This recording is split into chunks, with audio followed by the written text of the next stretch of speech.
Well, good afternoon, and thank you all for joining us today. My name is Ayanna Pressley. I'm the Congresswoman representing the Massachusetts 7th Congressional District.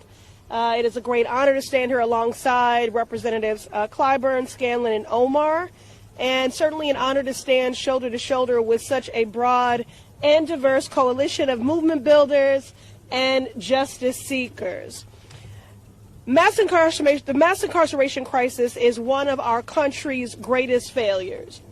It is a policy failure, and it is a moral failure.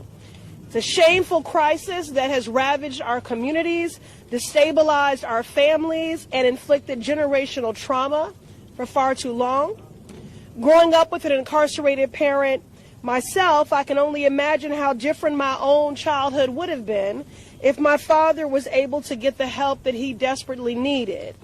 Instead of compassion and care, the system only offered him criminalization and incarceration for his substance use disorder. And as a child, I was forced to also carry that burden, that stigma, that shame. My story is hardly an anomaly. Across the United States, 50% of adults have had an immediate family member incarcerated. That is a tragedy, and it is a damning commentary on the state of our nation. But there is a solution, and clemency is a part of that solution. President Biden can use clemency as a tool to put thousands of people on a pathway to healing and reunification with their families. He was elected with a mandate to lead with compassion and change lives for the better. And today, he has the power to do so right now. The power to reunite families, addressing long-standing injustices in our legal system, and to help us end mass incarceration. He has the power to cement his legacy as one of the most impactful presidents of our time. And he has the support of millions of people across our country who have felt the harms of mass incarceration. Young children longing to hug their grandparents, people who have taken responsibility for their mistakes, and those who simply were never given a fair chance. Clemency works. Clemency heals. Clemency saves lives. Many of us are standing here today at this podium. We know this to be true. That's why earlier today, my colleagues and I sent a letter to President Biden calling on him to use his executive clemency authority, and we have some ideas on who he should prioritize. The elderly and chronically ill are folks that pose no threat to public safety. People with unjustified sentencing disparities like crack cocaine disparities, and even those who don't benefit from new laws due to lack of retroactive clauses. Those on death row who are at risk of barbaric and inhumane murder at the hands of the Trump administration can have their death sentence commuted and be resentenced to a prison term. And women who were punished for defending themselves against their abusers or were coerced into criminal activity as part of an abusive relationship can benefit from clemency. Broad clemency action works. We know President Biden agrees because of what he has done. The president's previous use of clemency to pardon people convicted of simple marijuana possession and LGBTQ plus former service members has had life-changing impacts. So as we brace ourselves for an incoming administration and anticipate wholesale harm rather than healing, we must do everything in our power to save lives while we still can. President Biden, there are 61 days remaining in your presidency, and the time to act is now. And now we'll hear from Mr. Clyburn. Thank you very much, Representative Pressley. And thank you very much for including me in this process today. And thank you for the tremendous leadership that you've given to this great cause. I don't think any family exist in these United States that have not in some way been affected by the injustices that sometimes are all too prevalent in our judicial system.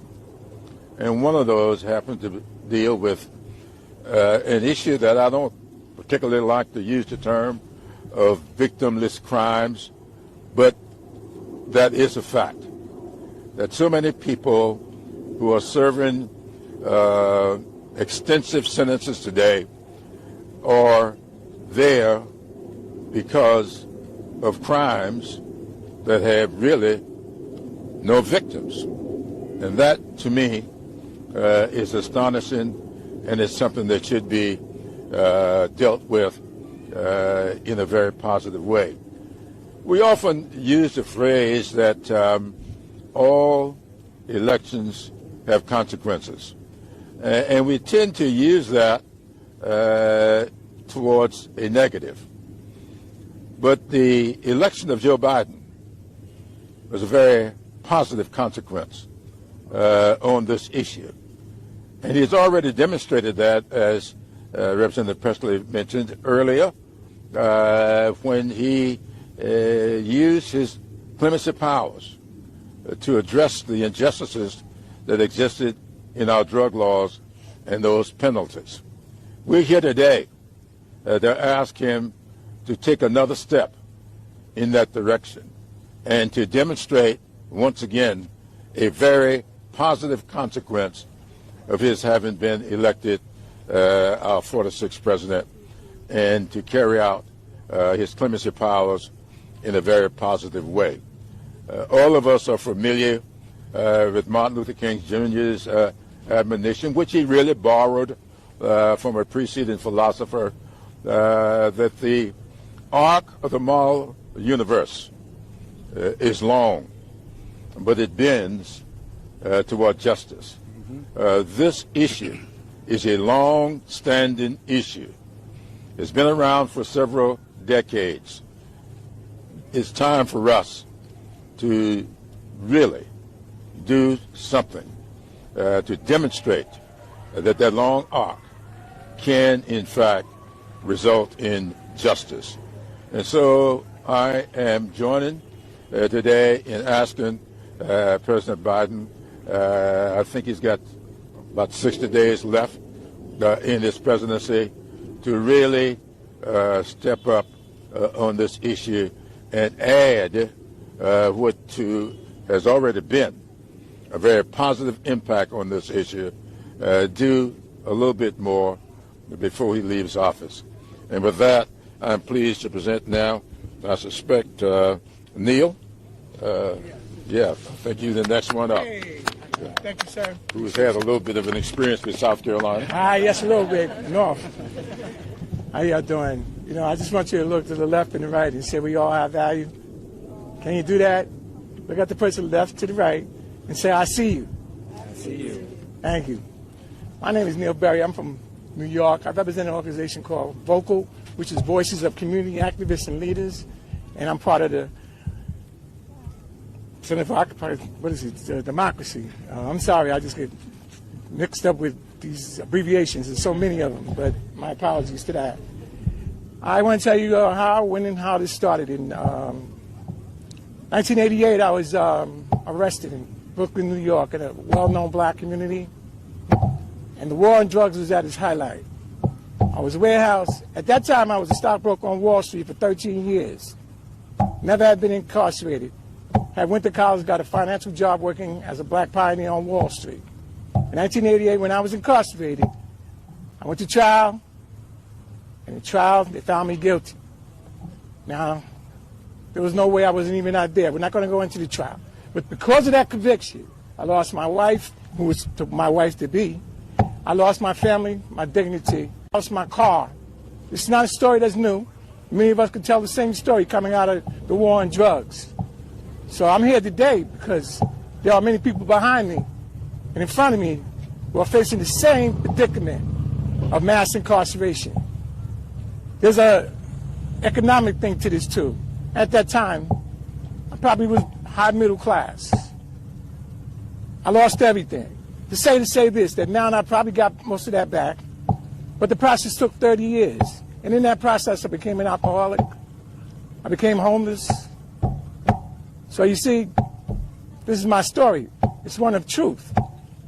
I would just hope to say today, though, that Biden, we know the history of the war on drugs, and I'll make an analogy to the crime bill. There's an opportunity to leave a legacy of hope and care. I come out of a love and compassion environment. I'm hoping that love and compassion will go forward, especially in this climate. Not vindictive, not forgiving. I'm a very much of a God-fearing black man in America. I'm being real. I'm not idealistic. It's not changing overnight. But I thank you for hearing my story.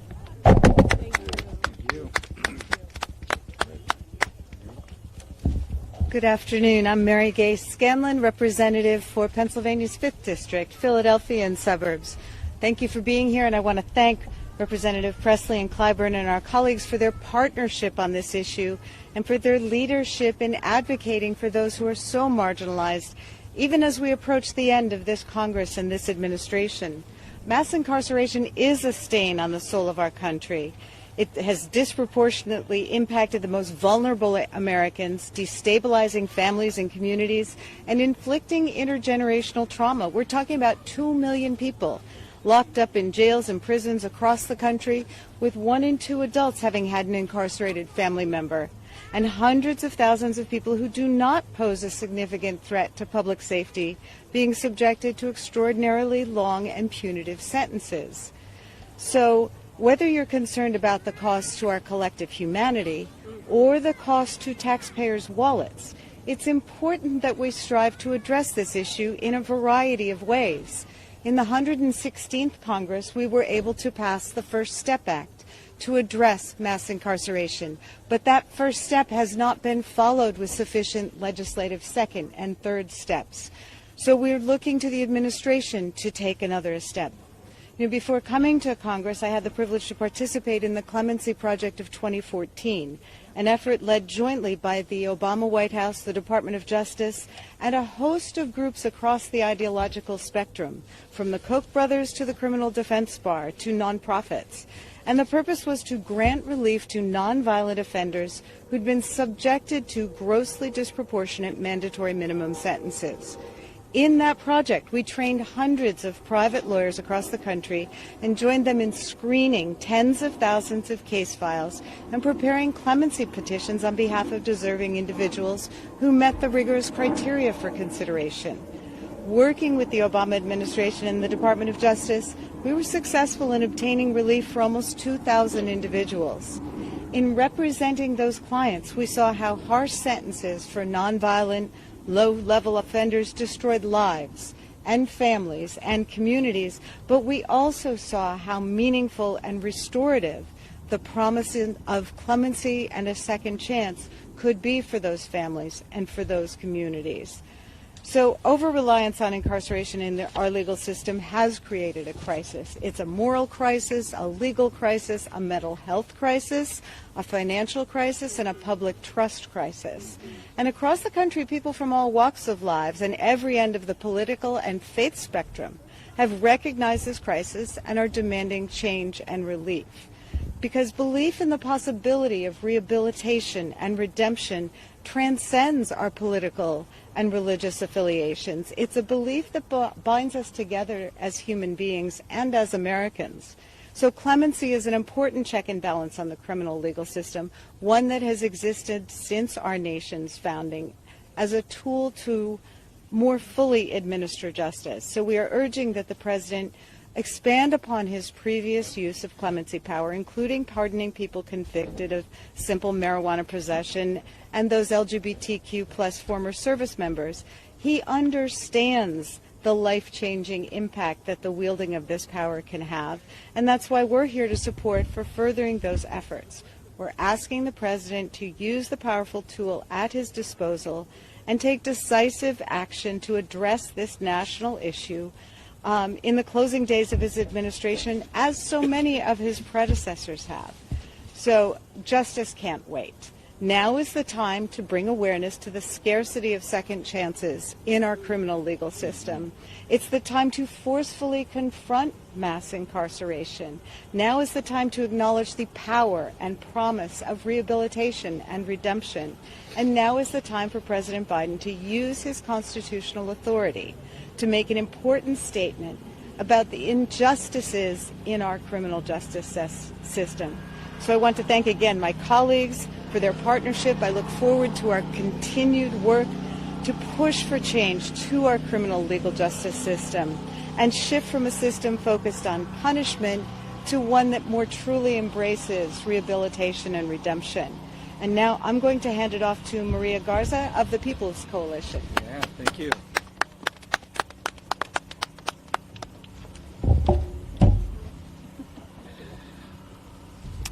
Hello, everybody. Hello. In 2017, I couldn't see myself past the gates of Cook County Jail, and today I am standing here next to Representative Pressley and in front of Congress. My name is Maria Garza. Thank you.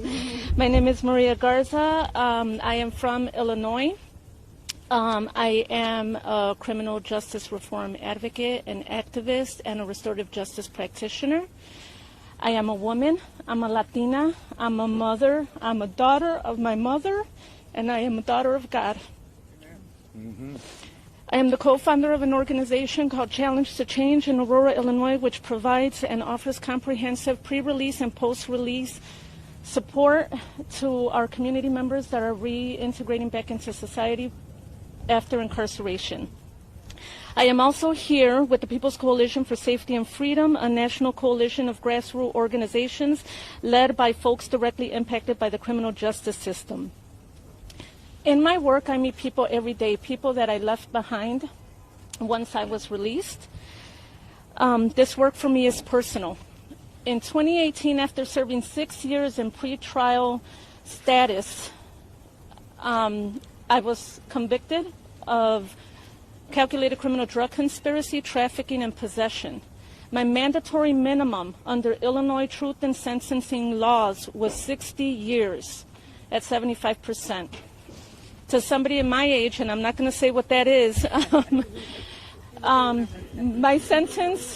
my sentence would have outlived me. I would have died in prison. I benefited from a legal team at Advocates that came in to advocate for my resentencing. I would have become the first woman in the state of Illinois with the longest length of stay for a drug offense. How does that happen? That started with the '94 crime bill. A crime bill that gave the criminal justice system the power and the authority to implement harsh sentencing laws. Sentencing laws that would not allow people to come home, that became punitive instead of rehabilitative. But if I didn't have the help of these people, where would I be? I would still be in Illinois state prisons fighting for my freedom. Why I do this work? I do this work for the people that I left behind that do not have the strength, the voice, or the opportunity to fight for their freedom the way I did with mine.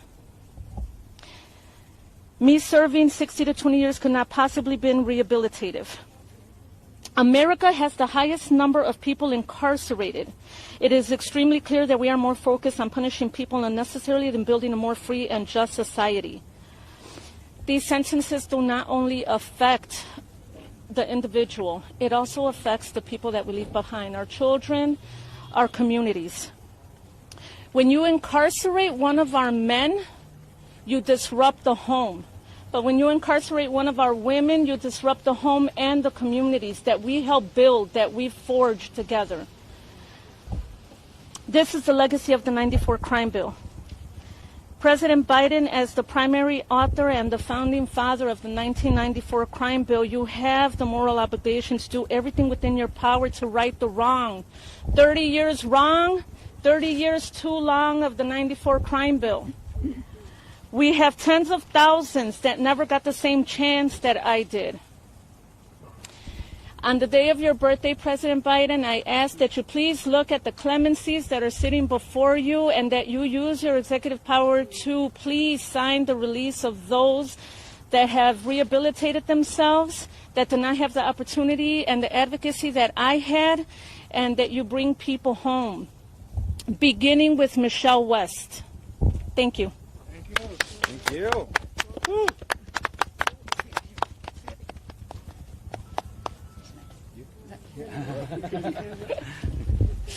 Thank you, Maria, for reminding us who we fight for and why we are here today. Today, we join a growing chorus of voices calling on President Biden to exercise on one of the most profound powers of the presidential office, the power of clemency. Clemency represents a critical opportunity to correct a long-standing injustices, recognize human potential for redemption, and acknowledge that our legal system has often been more punitive than restorative. The United States represents just 5% of the world's population, yet we hold more than 20% of the global prison population. Over 1.9 million individuals are currently incarcerated, with a disproportionate impact on communities of color. Black men are incarcerated at more than 5 times the rate of white men, a legacy of systematic inequalities that have persisted for generations. Recent reforms like the First Step Act have begun to address some of these inequalities, but they are not enough. Clemency offers a direct path to immediate relief for people who have demonstrated rehabilitation, who have developed job skills, pursued education, and shown remarkable personal growth despite challenging circumstances. This moment calls for a moral courage.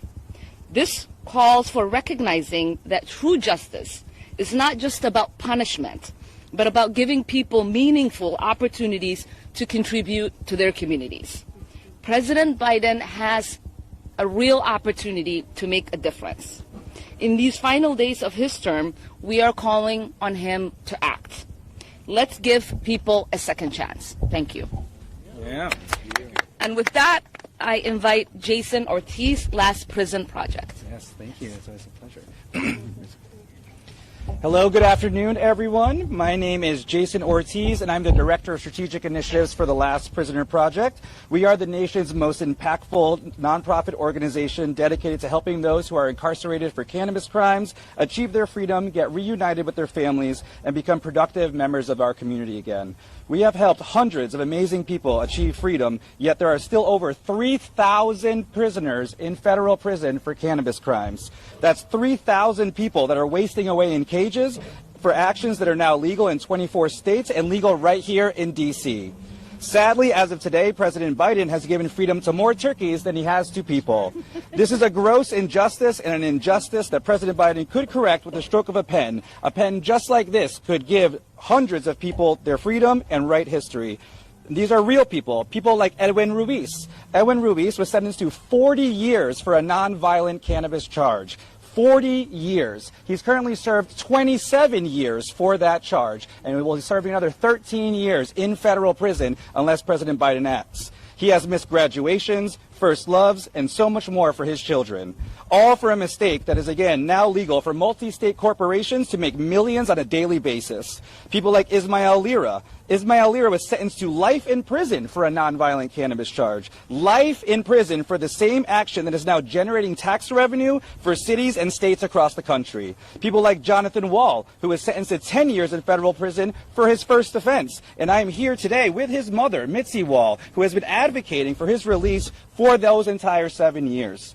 All of these men have served far more time than their crimes warrant. This is why we are here today, to implore the president to do the right thing and choose compassion over criminalizing our communities by commuting the sentences of our constituents and reuniting them with their families for the holidays. This is the last opportunity for these men to achieve freedom, and probably for a very long time. So we are very thankful to our congressional champions and allies for standing with us today, and we call on all members of Congress to to join our courageous champions in this most noble of efforts. And lastly, and maybe most importantly, I call on all people of conscience to call the president today and every day to ask him to free our people. They have served far more time than is warranted for their crimes, and together we can right the wrongs of the war on drugs and finally bring an end to this nightmare of a policy. We can do this together. We can stand up and show that the 70% of Americans that support cannabis legalization want this madness to end today. President Biden, you have the power to right this wrong with a stroke of a pen.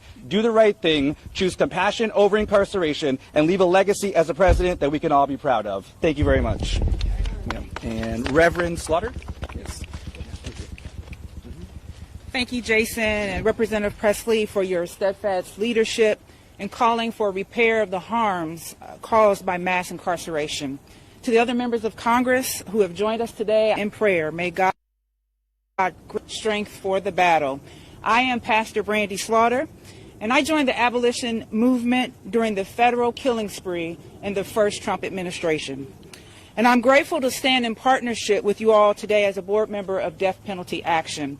Today's event is largely about the many thousands of Americans caught up in a criminal legal system who perhaps should be freed because they have served prison time for relatively minor crimes. Our focus at Death Penalty Action is to stop executions.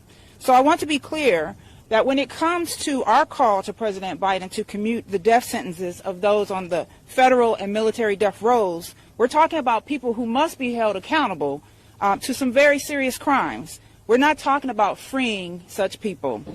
But frankly, it's not even about them. It's about us. It's about us as a people, who we are and who we want to be. If our actions define us, do we want to be killing prisoners when we don't have to? President Biden has been very clear that he opposes the death penalty. He appointed an attorney general who has not set a federal execution date, and there has not been a single federal execution since he took office. But that will change unless President Biden acts now. We know what the next president plans to do if any prisoners are left under a sentence of death at the end of the Biden administration. We've been there, we've done that.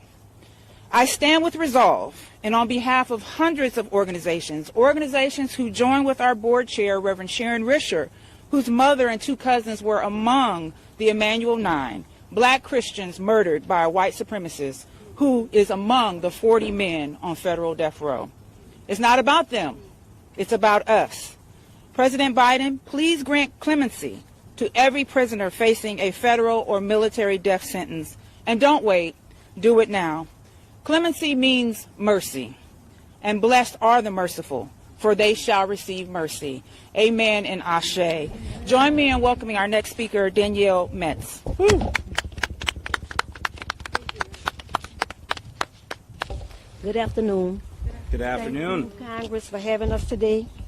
My name is Danielle Metz. I'm the Director of Clemency for the National Council for Incarcerated and Formerly Incarcerated Women and Girls. There is no more important time than in this moment that President Biden should use his executive power of clemency to start releasing the women and men that are incarcerated here in the United States. Women deserve a second chance, like me. Women who have already served a lifetime. We have sisters and brothers that have been in their 40 and 30 and 50 years. And when you talk about this to other countries, they find this hard to believe. But it's true here in the United States. I know the profound effect of clemency that clemency has. I lived on both sides of that story.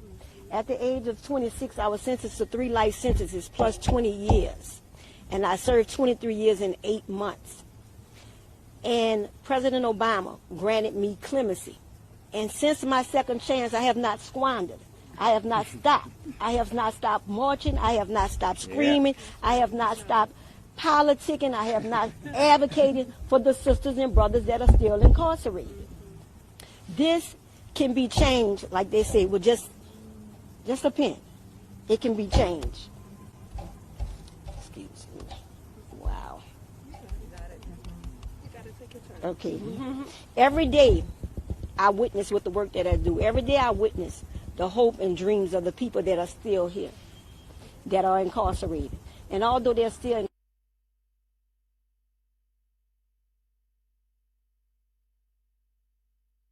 They are waiting for their opportunity to contribute to society, if only given a second chance.